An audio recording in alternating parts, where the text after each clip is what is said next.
Olá pessoal, sejam bem-vindos ao canal do Procurador. Eu sou Ricardo Cardoso e hoje eu vou te explicar o que é o direito de ação. O direito de ação, ele é um direito que a pessoa tem de bater lá na porta do Poder Judiciário e pedir para o juiz te dar uma decisão. Então, esse tema, ele me instiga demais, porque eu pergunto para todos os estagiários lá que vão fazer seleção na Procuradoria, eu pergunto o que é o direito de ação, o que é? Aí o camarada me diz, o direito de ação é o direito de obter uma tutela do Estado, papapá. Segunda pergunta que eu faço para ele é a seguinte, me diz uma coisa, se a pessoa sabe que não tem direito e vai pedir para o judiciário uma tutela, mesmo sabendo que não tem direito, ele tem direito de ação ou não tem? E aí a pessoa tem dúvidas. O direito de ação, ele é um direito autônomo. Tu pode ir no judiciário pedir a coisa mais absurda do mundo. Você tem o direito constitucional de bater a porta do judiciário e pedir uma aberração. Não quer dizer que o juiz é obrigado a te conceder a aberração que você pediu. Então, o que é o direito de ação? É um direito autônomo de bater a porta do judiciário. E isso vem também numa coisa que é muito sofisticada também no direito processual brasileiro. Imagine o seguinte caso. A pessoa, ela vai ao Poder Judiciário e diz o seguinte, eu quero a reintegração de posse de um terreno que nunca foi meu e de que eu nunca fui posseiro. O que o juiz faz? Esse cara já disse na petição inicial que nunca teve posse e quer reintegrar a posse. O que o juiz faz? Tu não tem interesse processual porque tu nunca foi o detentor daquela posse. E o juiz indefere de plano aquela petição inicial. Agora vamos falar sobre um outro caso um pouco mais sofisticado.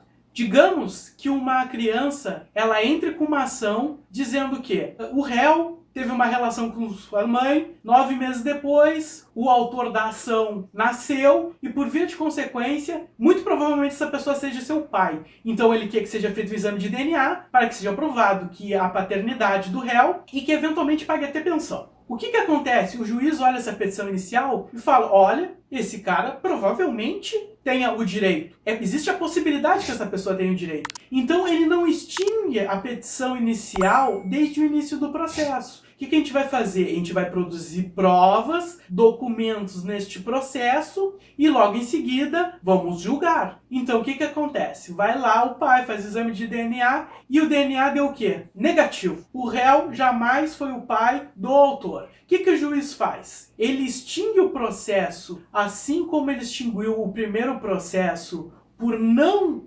haver legitimidade do autor para demandar o réu, ou ele diz que o mérito desta ação ela é improcedente. Veja que, no primeiro caso, nós vamos extinguir o processo sem analisar o mérito, porque o autor jamais teve direito contra o réu. E no segundo caso, nós vamos dizer que o autor pode demandar o réu, só que ele não tem o direito. Vejam como existe uma pequena diferença, mas é uma diferença que faz toda a diferença. Chega a ser piada, mas faz toda a diferença. Vou explicar por quê. Porque no primeiro caso, quando é extinto o processo sem resolução do mérito, não faz coisa julgada. Eu vou explicar o que é coisa julgada. No segundo caso, quando é produzidas as provas e extinto o processo com resolução do mérito, nesse segundo caso acontece uma coisa que a gente chama de coisa julgada material. A coisa julgada material, ela é imutável. A doutrina diz que transforma o branco em preto e o preto em branco. Ou seja, não se pode entrar com outro processo para se rediscutir o mérito, fazer outro exame de DNA, por exemplo. E essa é a grande diferença de tu extinguir o processo sem resolução de mérito, seja lá no indeferimento da inicial, por ilegitimidade daquela pessoa que quer demandar o réu, ou pela falta de interesse processual dessa pessoa, e depois de analisar as provas, julgar o processo improcedente. Isso é o que a gente chama de teoria da asserção. Se no início você já vê de plano que a pessoa não tem direito